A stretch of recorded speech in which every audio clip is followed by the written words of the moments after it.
প্রিয় ছাত্রছাত্রী, তোমাদের সংস্কৃত উচ্চ মাধ্যমিকের সংস্কৃত আর্যাবর্ত বর্ণনম এই পড়াটির প্রথম অংশ পড়ানো হয়েছে। এবার আমরা দ্বিতীয় অংশ পড়ব, অর্থাৎ তিনটি ভাগে ভাগ করে পড়ানো হচ্ছে, পার্ট 1, পার্ট 2, পার্ট 3। এখন তোমাদের পার্ট 2 পড়ানো হচ্ছে। তাহলে এখানে বলা হয়েছে ইয়াসমিন অনবরতা ধর্ম কর্ম উপদেশ শান্ত সমস্ত ব্যাধি ব্যতিকরাহা। তাহলে কি বলা হলো? ইয়াসমিন অনবরতা ধর্ম কর্ম উপদেশ শান্ত সমস্ত ব্যাধি ব্যতিকরাহা। তাহলে ইয়াসমিন মানে যেখানে, অনবরত মানে সব সময় বা কন্টিনিউ, ধর্ম মানে ধর্ম, কর্ম মানে ধর্মকর্মের, উপদেশ মানে উপদেশের ফলে বা উপদেশ দানের মাধ্যমে কি হয়েছে? শান্ত, শান্ত মানে দূর হয়েছে বা নির্মূল হয়েছে বা শান্ত হয়েছে। কি শান্ত হয়েছে? সমস্ত, সমস্ত মানে সকল, ব্যাধি ব্যতি করা অর্থাৎ রোগের প্রাদুর্ভাব সমূহ। তাহলে যেখানে সবসময় ধর্মকর্ম উপদেশ দানের ফলে শান্ত হয়েছে বা দূর হয়েছে বা নির্মূল হয়েছে সমস্ত ব্যাধির প্রাদুর্ভাব সমূহ। তাহলে আমরা জানলাম এই লাইনের। তাহলে এখানে আমরা যে লাইনের মধ্যে যে প্রত্যেকটি শব্দের যে অর্থ তা আমরা জানলাম, কিন্তু এর মধ্য দিয়ে আরও অনেক কিছু বোঝানো হয়েছে। অর্থাৎ আর্যাবর্তে মানুষেরা সদাচার সম্পন্ন, আর্যাবর্তের মানুষেরা ধর্মকর্মে ব্যস্ত থাকেন এবং ওখানকার যে আচার্যগণ রয়েছেন সেই আচার্যগণদের উপদেশ তারা যথাসম্ভব পালন করেন। অর্থাৎ সেখানকার ধর্ম কর্ম উপদেশ, অর্থাৎ কি করা উচিত কি করা উচিত নয়, কিভাবে চললে অসুখ বিসুখ কম হবে, কিভাবে চললে মানুষ ভালো থাকবে, সমস্ত উপদেশ আচার্যদের কাছ থেকে, আচার্যগণদের কাছ থেকে পাওয়ার ফলে সেখানকার মানুষের রোগ ব্যাধি দূর হয়েছে, রোগ ব্যাধি হয় না বললেই চলে। তো এই বিষয়গুলো এই লাইনের মধ্য দিয়ে কিন্তু বোঝানো হয়েছে। তারপরে বলা হয়েছে পুরুষ আয়ুষ জীবিন্নহা, পুরুষ আয়ুষ জীবিন্নহা অর্থাৎ পুরুষেরা, আয়ুষ মানে এখানে সর্বোচ্চ আয়ু পর্যন্ত, জীবিন্ন মানে বেঁচে থাকেন। তাহলে অর্থাৎ আর্যাবর্তের মানুষেরা সর্বোচ্চ আয়ু পর্যন্ত বেঁচে থাকেন। কেন বেঁচে থাকেন? একই কারণ আগের লাইনে বলা হয়েছে। অর্থাৎ এখানে মানুষের রোগ ব্যাধি হয় না, মানুষেরা অত্যন্ত সুখ স্বাচ্ছন্দ্যে থাকে, যার ফলে কিন্তু তাদের আয়ু সর্বোচ্চ পর্যন্ত বৃদ্ধি পেয়েছে। এখানে বলা হয়েছে সকল সংসার সুখ ভাজ প্রজাহ, সকল সংসার সুখ ভাজ প্রজাহ। তাহলে সকল সংসার, প্রত্যেকের সংসার সুখ ভাজ অর্থাৎ সুখভোগের মধ্য দিয়ে প্রজারা থাকেন। তাহলে কি বলা হলো? যে সমস্ত বা সকল সংসার সুখ ভোগ করেন। প্রত্যেক ভোগ অর্থাৎ সংসার জীবনে যে ভোগ বিলাসিতা রয়েছে সেই সকল ভোগ আর্যাবর্তের প্রজারা করে থাকেন। তাহলে এইটুকু আমরা জানলাম। এরপরে বলা হয়েছে তথা হি স্ফুট প্রবাদ বৈয়াকরণেষু গ্রহ সংক্রান্তি জ্যোতিষশাস্ত্রেষু ভূত বিকারবাদः সাংখ্যেষু গুল্ম বৃদ্ধির বনভূমিষু গণ্ডকোত্থানং পর্বত বনভূমিষু দৃশ্যতে ন প্রজাসু। তাহলে এখানে তথাহি অনুরূপভাবে, তথাহি বলতে হচ্ছে একই রকম ভাবে বা অনুরূপ ভাবে, বা এই মানুষেরা দীর্ঘদিন বাঁচেন কেন তারই এখানে আরও ব্যাখ্যা করে বলা হয়েছে। তথাহি মানে তার কারণ বা অনুরূপ বলা হয়েছে। স্ফুট প্রবাদ হচ্ছে বৈয়াকরণেষু, অর্থাৎ স্ফুটবাদ ব্যাকরণ বইয়ে পাওয়া যায়। কোথায় পাওয়া যায়? ব্যাকরণ বইয়ের মধ্যে। তাহলে স্ফুট প্রবাদ জিনিসটি কি? স্ফুট হচ্ছে শব্দ ব্রহ্ম, অর্থাৎ শব্দের সূক্ষ্ম রূপ, শব্দের সূক্ষ্ম অংশ, তাকে বলা হয় স্ফুট। আর প্রবাদ মানে মতবাদ। তাহলে অর্থাৎ এটিকে যদি আমরা ভালো করে বোঝার চেষ্টা করি, তাহলে হচ্ছে আমরা যখন কোনো একটা শব্দ উচ্চারণ করি তখন কিন্তু এক একটি শব্দ উচ্চারণ করতে আমরা কিন্তু অনেকগুলো বর্ণ উচ্চারণ করি এবং সেই বর্ণ সমষ্টির মাধ্যমে একটি অর্থযুক্ত শব্দ হয়। তাহলে আমরা যখন একটি বর্ণ উচ্চারণ করি, তারপরের বর্ণ কিন্তু তখনও আমরা উচ্চারণ করি না। তাহলে একটি বর্ণ উচ্চারণ করি, তারপরে আরেকটি বর্ণ উচ্চারণ করি। যখন প্রথম বর্ণ উচ্চারণ করি তখন কিন্তু দ্বিতীয় বর্ণ উচ্চারণ করছি না। এবার যখন দ্বিতীয় বর্ণ উচ্চারণ করছি তখন তো প্রথম বর্ণ উচ্চারণ করছি না, অর্থাৎ সেটি কিন্তু মুছে যাওয়ার কথা। সেই শব্দ তো আর থাকছে না, শব্দের স্ফুট অংশ থাকছে না। তো তারপরে আবার পরের যে বর্ণ সেটি উচ্চারণ করছি, কিন্তু এই যে শব্দ পর পর বর্ণ উচ্চারণের মাধ্যমে শব্দ এগিয়ে চলেছে, অর্থাৎ সেই শব্দের যে সূক্ষ্ম রূপ, সূক্ষ্ম অংশ, সেটিকে জুড়ে জুড়ে আমরা কিন্তু কি করছি? একটা অর্থযুক্ত শব্দ পাচ্ছি। এখানে যে ছোট ছোট যে অংশ, যে অংশগুলো আমরা স্মৃতিতে ধরে রাখছি, কিন্তু সেই শব্দ ধ্বনি কিন্তু থাকছে না। তো এই যে স্মৃতিতে ধরে রাখছি, এটিকেই বলা হচ্ছে স্ফুট প্রবাদ। এখানে বলা হয়েছে এই স্ফুট প্রবাদের বিষয়টি কিন্তু ব্যাকরণে রয়েছে, কিন্তু এখানে এই স্ফুট প্রবাদ ব্যাকরণে রয়েছে। এখানে প্রজাদের ক্ষেত্রে এই স্ফুট প্রবাদ হচ্ছে ফোড়া ঘা, অর্থাৎ সেখানকার মানুষের মধ্যে ফোড়া ঘা হয় না। তারপর বলা হয়েছে গ্রহ সংক্রান্তি জ্যোতিষশাস্ত্রেষু, গ্রহ সংক্রান্তির জ্যোতিষশাস্ত্রেষু, অর্থাৎ গ্রহ সংক্রান্তি অর্থাৎ সূর্য আর পৃথিবীর যে অবস্থান, এই অবস্থানকে কেন্দ্র করে যে রাশি তৈরি হয়েছে, সেই রাশি অবস্থান করে, সেই অবস্থান করার ফলে যে গ্রহ দোষ তৈরি হয়, যে অর্থাৎ সুদূর প্রাচীনকালে যে বিশ্বাস ছিল, সেই বিশ্বাস তখন সূর্য আর পৃথিবীর অবস্থান অর্থাৎ বিভিন্ন সময় যে হতো, সেই অবস্থান হিসেবেই গ্রহ সংক্রান্তি দোষ তারা বলে মনে করতেন। তো সেই দোষ, গ্রহ সংক্রান্তি দোষ অর্থাৎ সেগুলো জ্যোতিষশাস্ত্রে পাওয়া যায়, কিন্তু এখানকার মানুষের মধ্যে কিন্তু এই গ্রহ সংক্রান্তি দোষ বা গ্রহের কোনো গ্রহের দ্বারা আক্রান্ত এখানকার লোকেদের হয় না।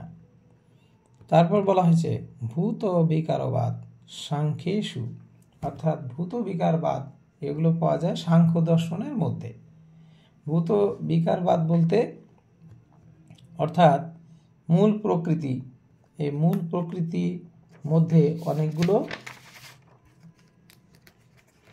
অনেকগুলো বিষয় রয়েছে, অর্থাৎ যেমন মূল প্রকৃতি, তার সঙ্গে রয়েছে যেমন অহংকার, কর্মেন্দ্রিয়, জ্ঞানেন্দ্রিয়, তাছাড়া তন্মধ্যে রয়েছে আবার ভূত। ভূত হচ্ছে 5টি পদার্থের সমন্বয়ে, 5টিকে ভূত বলা হয়েছে, অর্থাৎ ক্ষিতি, অপ, তেজ, মরুদ, বোম, এই 5টি, অর্থাৎ পৃথিবী, জল, আগুন, বায়ু আর হচ্ছে আকাশ, এই 5টিকে বলা হয়েছে ভূত। অর্থাৎ এগুলির মাধ্যমে বিশ্ব চরাচর সৃষ্টি হয়েছে। এগুলো ভিন্ন কিন্তু পৃথিবী সৃষ্টি হতে পারেনি। তো এই বিষয়গুলো আমরা সাংখ্য দর্শন থেকে জানতে পারি। কিন্তু এখানে এই ভূত বিকারবাদ বলতে বলা হয়েছে ভূত প্রেতের উৎপাত। ভূত প্রেতের উৎপাত এই আর্যাবর্তের প্রজাদের মধ্যে দেখা যায় না। তারপর বলা হয়েছে গুল্ম বৃদ্ধির বনভূমিষু। গুল্ম বৃদ্ধির বনভূমিষু, গুল্ম হচ্ছে যে গাছগুলো কাণ্ড হয় না, ঝোপঝাড় টাইপের হয়, ঝোপঝাড় ধরনের গাছ হয়, ছোট আকারের গাছ হয়, যাদের কাণ্ড হয় না, সেই গাছগুলোকে গুল্ম জাতীয় গাছ বলা হয়। সেই গাছগুলি বৃদ্ধি হয় বনভূমিতে।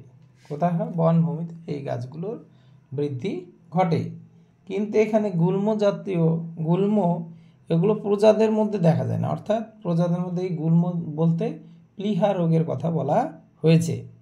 কিসের কথা বলা হয়েছে? প্লীহা রোগ, অর্থাৎ প্লীহা জাতীয় রোগ, এই সমস্ত রোগ প্রজাদের মধ্যে দেখা যায় না। বনভূমিতে দেখা যায় গুল্ম বৃদ্ধি, কিন্তু প্রজাদের মধ্যে প্লীহা জাতীয় রোগ দেখা যায় না। গণ্ডকোত্থানং পর্বত বনভূমিষু, তাহলে কি বলছে? গণ্ডক উত্থান। গণ্ডক উত্থান বলতে বলা হয়েছে যে গণ্ডারের প্রাদুর্ভাব, গণ্ডারের উত্থান দেখতে পাওয়া যায়। পার্বত্য যে বনভূমি রয়েছে, সেই বনভূমিতে গণ্ডারের আনাগোনা দেখতে পাওয়া যায়। কিন্তু প্রজাদের মধ্যে গণ্ডক উত্থান বলতে বলা হয়েছে, গণ্ডক উত্থান বলতে বলা হয়েছে যাকে বলা হয়েছে, অর্থাৎ কি বলবো, ফোড়া টাইপের, অর্থাৎ ব্রণ জাতীয় চর্মরোগ, এই সমস্ত চর্মরোগ সেখানকার প্রজাদের মধ্যে দেখা যায় না। তাহলে কি বলা হলো? সেখানকার মানুষদের মধ্যে ঘা ফোড়া দেখা যায় না, গ্রহের আক্রান্ত দেখা যায় না, ভূতের উৎপাত দেখা যায় না, তারপরে হচ্ছে প্লীহা রোগ দেখা যায় না, তাছাড়া হচ্ছে অর্থাৎ ব্রণ জাতীয়, ফোড়া জাতীয় যে চর্মরোগ, সেই সমস্ত কিন্তু প্রজাদের মধ্যে দেখা যায় না। তাহলে এখানে কিন্তু এই অংশের মধ্যে বলা হয়েছে যে সেখানকার মানুষেরা কত সুস্থ সুন্দর জীবনযাপন করে, যার ফলেই কিন্তু সেখানকার মানুষেরা সংসার জীবনের প্রত্যেকটি পর্ব তারা কিন্তু উপলব্ধি করতে পারে এবং সুখ উপভোগ করতে পারে, এবং তারা সর্বোচ্চ আয়ু পর্যন্ত বেঁচে থাকছেন।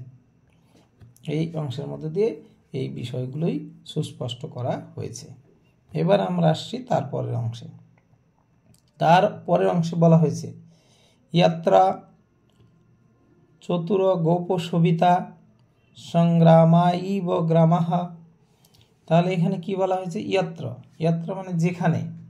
এই পরের শব্দটিকে দুইভাবে আমরা এখানে বইয়ের মধ্যে অর্থ করা হয়েছে, অর্থাৎ চ কে যদি আলাদা করি, চ যদি আলাদা শব্দ হয়, তাহলে চ চতুর উপশোভিতা, আর যদি চকে একসাথে নেই তাহলে চতুর গোপশোভিতা। চতুর গোপশোভিতা বলতে বোঝায় চালাক বা চতুর। গোপ মানে গোপ বলতে গোপদের বলা হয়েছে, গোয়ালাদের বলা হয়েছে। তাহলে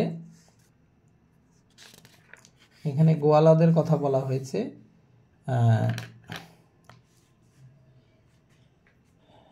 তাহলে কি বলা হয়েছে? উপশোভিতা মানে এদের দ্বারা শোভিত, অর্থাৎ যেখানে চতুর গোয়ালাদের দ্বারা শোভিত। সংগ্রামাইব গ্রামা, অর্থাৎ সংগ্রাম ভূমির মতো গ্রামগুলি। তাহলে আবার আরেকটি মিনিং রয়েছে, ইয়াত্র চ তুরগ তুরগ প শোভিতা। তাহলে এটিকে যদি এখানে মানে করা হয় তাহলে হচ্ছে সারি সারি ঘোড়া দিয়ে শোভিত, সারি সারি ঘোড়া দিয়ে শোভিত সংগ্রামাইব গ্রামা, অর্থাৎ সংগ্রাম ভূমির মতো গ্রামগুলি। তাহলে যেখানে সারি সারি ঘোড়া দিয়ে শোভিতা সংগ্রাম ভূমির মতো গ্রামগুলি। আবার আরেকভাবে বলা যেতে পারে, যেখানে চতুর গোয়ালাদের দ্বারা শোভিত সংগ্রাম ভূমির মতো গ্রামগুলি। তার এই দুইভাবে এখানে মানে হতে পারে। তারপর বলা হয়েছে তুঙ্গ সকল ভবনাহ সর্বত্র নগা ইব নগর প্রদেশা। তাহলে এখানে বলা হয়েছে তুঙ্গ, তুঙ্গ মানে উঁচু উঁচু, সকল মানে সকল, ভবনা মানে ভবনগুলি অর্থাৎ বাড়িগুলি। তাহলে তুঙ্গ সকল ভবনা, অর্থাৎ এখানে উঁচু উঁচু সকল বাড়ি, সর্বত্র মানে সব জায়গায়, নগা মানে অর্থাৎ নগা বলতে বলা হয়েছে পাহাড়গুলোর মতো, নগাইব মানে পাহাড়গুলির মতো বা পাহাড়গুলোর মতো, নগর প্রদেশা নগর প্রদেশগুলি। তাহলে তুঙ্গ সকল ভবনাহ সর্বত্র নগাইব নগর প্রদেশা, অর্থাৎ উঁচু উঁচু সকল ভবন সর্বত্র পাহাড়ের মতো নগর প্রদেশ বা নগরের প্রান্ত দেশগুলি বা প্রান্তস্থলগুলি। তারপর বলা হয়েছে সদাচরণ মণ্ডনানি নুপুরানিব পুরাণী। তাহলে সদা মানে সবসময়, চরণ মানে চরণ, মণ্ডনানি মানে অলঙ্কৃত, তাহলে সবসময় চরণ অলঙ্কৃত, নুপুরানিব, নুপুরানিব মানে হচ্ছে নুপুর, নুপুর নুপুরের মতো, সব সময় চরণ অলঙ্কৃত নুপুরগুলির মতো পুরাণী, পুরাণী মানে অর্থাৎ নগরগুলি। তাহলে এই লাইনের মধ্যে দিয়ে বোঝানো হয়েছে যে কেউ যদি পায়ে নুপুর পরে, সেই নুপুর তার পাকে সুন্দর করে তোলে, অর্থাৎ সুসজ্জিত করে তোলে। ঠিক সেই রকমই ওখানে যে নগর রয়েছে, আর্যবর্তের যে নগরগুলি রয়েছে, সেই নগরগুলিও খুব সুন্দরভাবে অলঙ্কৃত করা, অর্থাৎ খুব সুন্দর সুসজ্জিত করা, এই কথাই কিন্তু এখানে বোঝানো হয়েছে।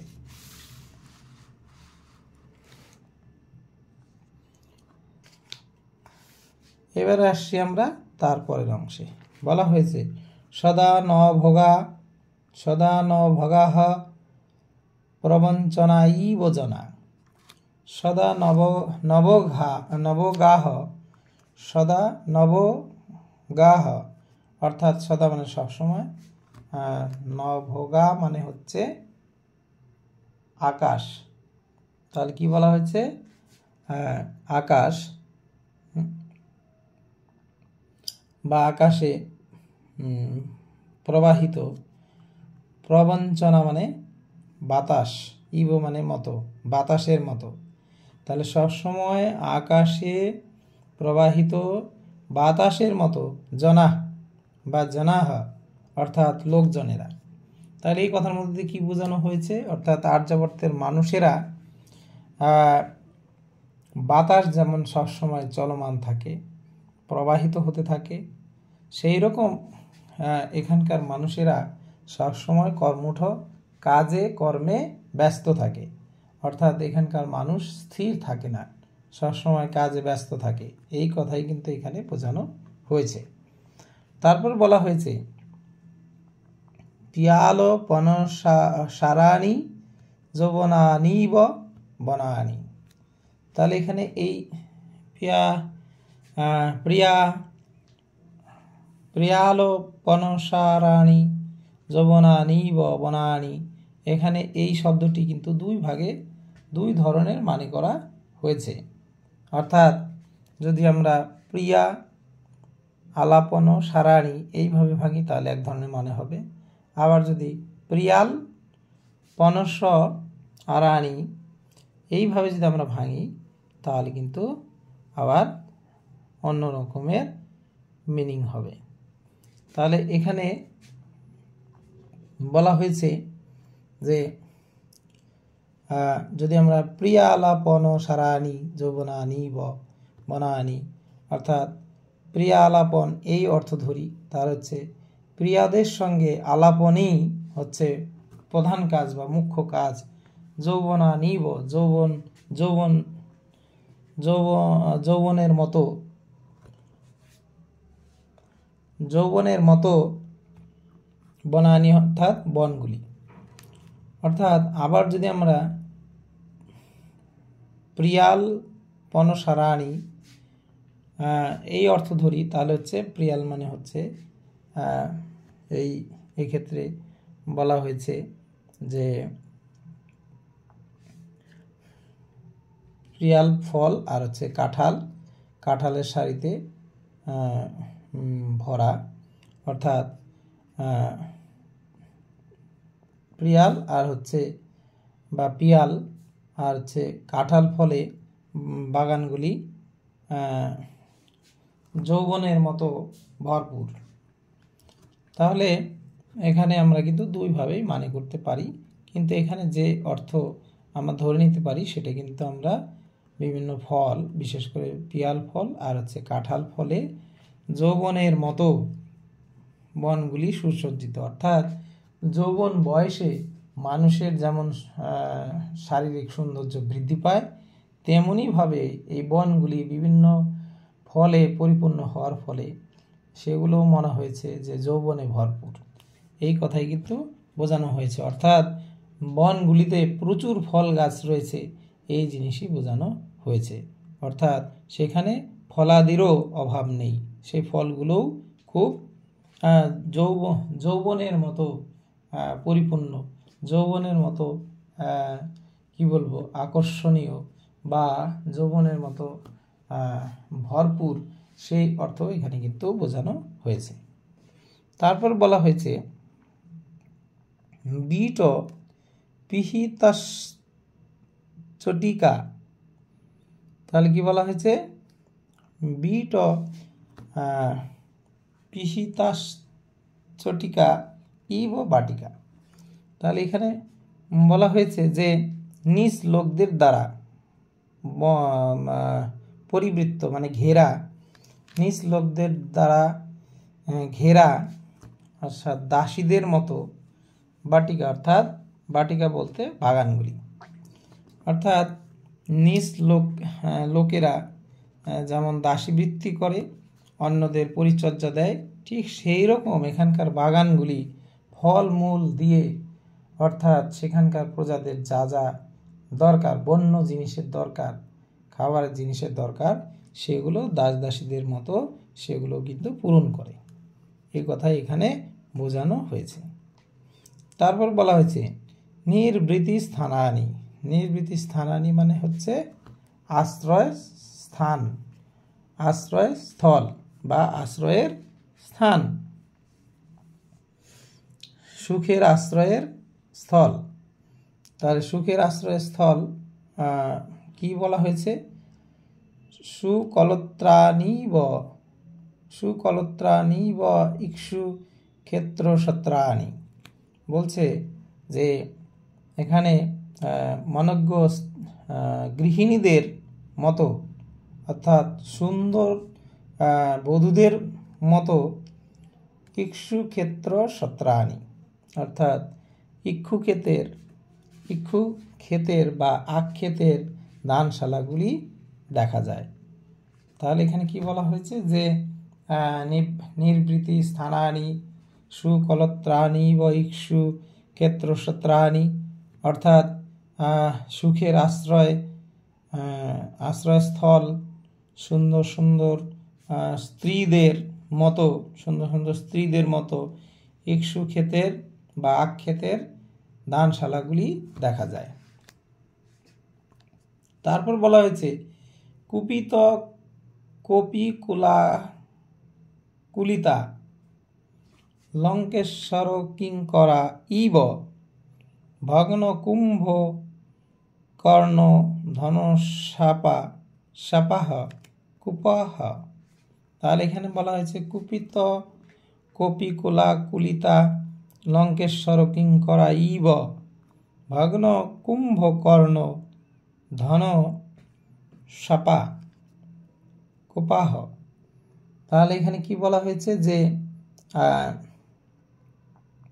ক্রুদ্ধ বানরদের দ্বারা ব্যতিব্যস্ত লঙ্কেশ্বর অর্থাৎ লঙ্কার রাজার অনুচরদের মতো ভাঙা কলসির কানা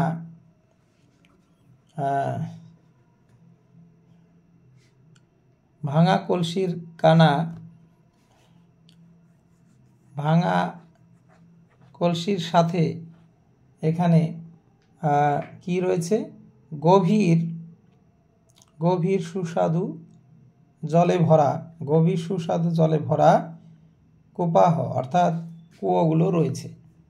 তাহলে এখানে বলা হয়েছে কুপিত কপি কুলিতা লঙ্কেশ্বর কিঙ্করা ইব ভগ্ন কুম্ভ কর্ণ ধন সাপাহ কুপাহ। অর্থাৎ তাহলে কি বলা হলো এখানে যে ক্রুদ্ধ বানরদের দ্বারা ব্যতিব্যস্ত রাবণের অনুচরেরা ভগ্ন কুম্ভকর্ণ অর্থাৎ ভাঙা কলসির সাথে গভীর ও সুস্বাদু জলে ভরা কুয়োগুলি দেখা যায়। অর্থাৎ এখানে জলের কুয়োগুলো খুব সুন্দর রয়েছে, গভীর জল এবং সুস্বাদু জল রয়েছে। সতীব্রতাপদোষা সূর্য দূতায় ইব কুলস্ত্রিয়ঃ। তাহলে এখানে কি বলা হয়েছে সতীব্রতা অর্থাৎ প্রতিব্রতা বা সতীব্রত, অপদোষা অর্থাৎ দোষহীন। তাহলে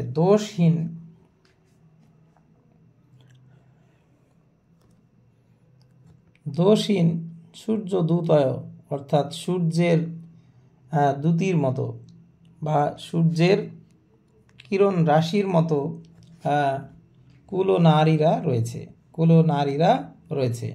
অর্থাৎ এখানকার যে সমস্ত বিবাহিত স্ত্রীরা রয়েছে, কুলস্ত্রী রয়েছে, তাদের মধ্যে কোনো চারিত্রিক ত্রুটি পাওয়া যায় না।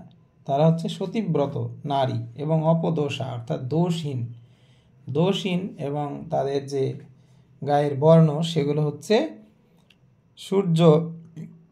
সূর্য দ্যুতির মতো বা সূর্যের কিরণের মতো কুলনারীরা।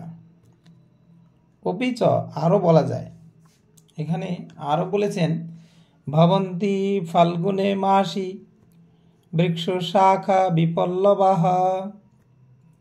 অর্থাৎ এখানে বলা হয়েছে যে ফাল্গুনী মাসি অর্থাৎ ফাল্গুন মাসে বৃক্ষ শাখা গাছের শাখাগুলিতে বিপল্লবা অর্থাৎ পাতা ঝরে পড়ে বা পাতা ঝরে যায়। তাহলে ফাল্গুন মাসে গাছের শাখাগুলির পাতাগুলি ঝরে যায়। জায়ন্তে ন তু লোকস্য কদাপি চ বিপল্লবাহ। এখানে বলছে কিন্তু লোকের কখনো আপদ বিপদ দেখা যায় না বা জন্মায় না।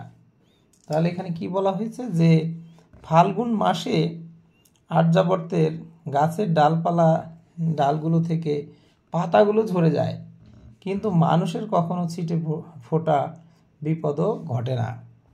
তাহলে এই লাইনের মধ্যে দিয়ে কী বলা হয়েছে, এই লাইনটি খুব গুরুত্বপূর্ণ।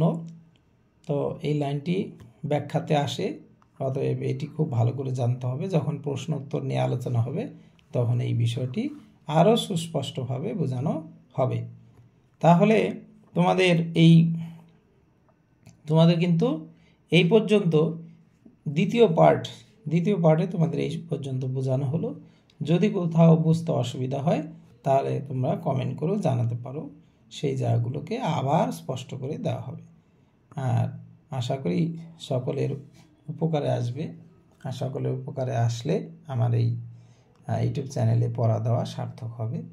তার সাথে সবাই যদি লাইক, শেয়ার আর যে সাবস্ক্রাইব করো তাহলে আরও প্রেরণা পাবো এবং আরও বেশি করে এই বিষয়, সংস্কৃতের বিষয় তুলে ধরা হবে। আর ব্যাকরণের বিষয়গুলো পরপর দেওয়া হবে, সেখান থেকে পড়ে নিলে আশা করি তোমাদের কোনো অসুবিধা থাকবে না। সবাইকে ধন্যবাদ, সবার শুভকামনা। আজকের পড়া এখানেই রাখছি। নমস্কার।